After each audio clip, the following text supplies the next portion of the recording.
Hello, ladies and gentlemen. Welcome to the first episode of The Jolt, presented by the Talking Thunder podcast. I'm the host here at The Jolt.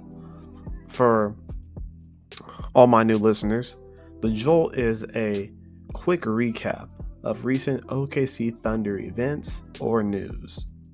And today's episode is going to cover the OKC Thunder versus the Chicago Bulls.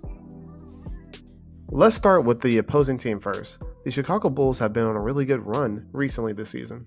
Within the last few games, they have defeated teams like the Sacramento Kings, the Denver Nuggets, and the Los Angeles Lakers. After losing their all-star caliber player in Zach LaVine in a trade a few months ago, the team has been trying to figure out what is their new identity going forward. And it seems like the team has been able to maintain their success thanks to the efforts of Nikola Vucevic, Kobe White, and one of the latest additions to their team, Josh Giddey. For those who don't know, Giddey played on the OKC Thunder last season, and this game was his first time back in OKC to face off against his former team. Some information about the Thunder going into this game. For those who are not in the know, the Thunder have been having an amazing season this year. They currently have and are predicted to end the season with the best record in the NBA this season. Shai Gilgeous-Alexander is the favorite to win the MVP this season. As impressive as these things seem, what's even more concerning for all the other teams in the league is the challenges that this OKC defense is bringing to teams night in and night out. With heavy hitters like Chet Holmgren, Alex Caruso, Lou Dort, Cason Wallace, and Jalen Williams, the OKC Thunder has maintained the best defense in the league, not only for this season, but they're currently on track for the greatest statistical defense of all time in NBA history. That is why OKC has been looking so dominant. And in their face-off against the Chicago Bulls, while the Bulls were struggling so much to get their offense going.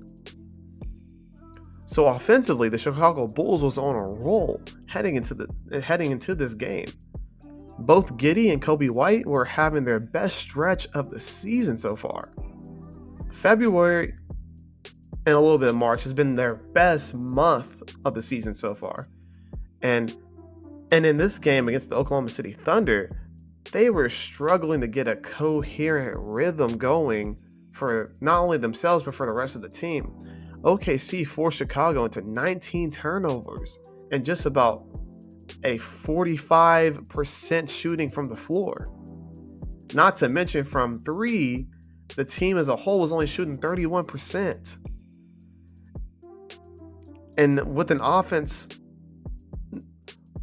being so stagnant as it was surprising to see that during the garbage time when they substitute their starting five in with bench players after the game was already decisively won, their bench players was averaging more points from the field than the starters. They were shooting 55% in comparison to the 45% that the starters were shooting from.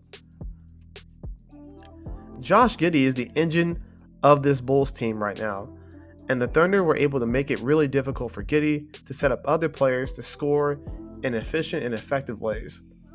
Here is a play where Bulls player Mattis was trying to reset the offense and pass the ball to another player. And before he can scope out the court, Jalen Williams knocked out the ball out of his hands and caused another turnover for the Bulls. On another play, Giddey's trying to pass the ball to a player in the corner so they can shoot and knock down a three.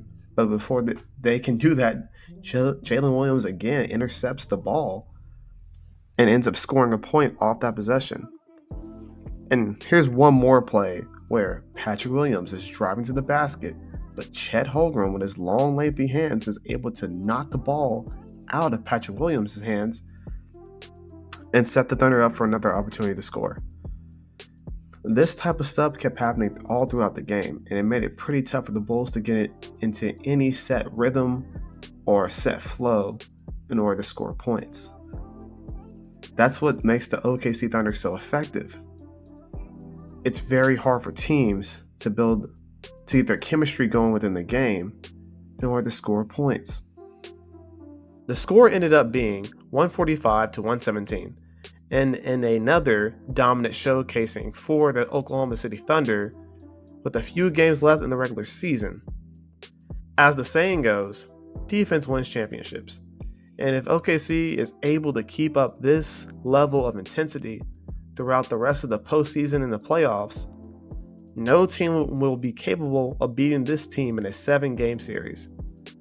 So, Oklahoma City, they can start playing the parade in Bricktown right now. Well, that is everything for this episode of The Jolt. Please look forward to the podcast coming out this Saturday. And you guys can expect to hear from me next week on The Jolt. Peace.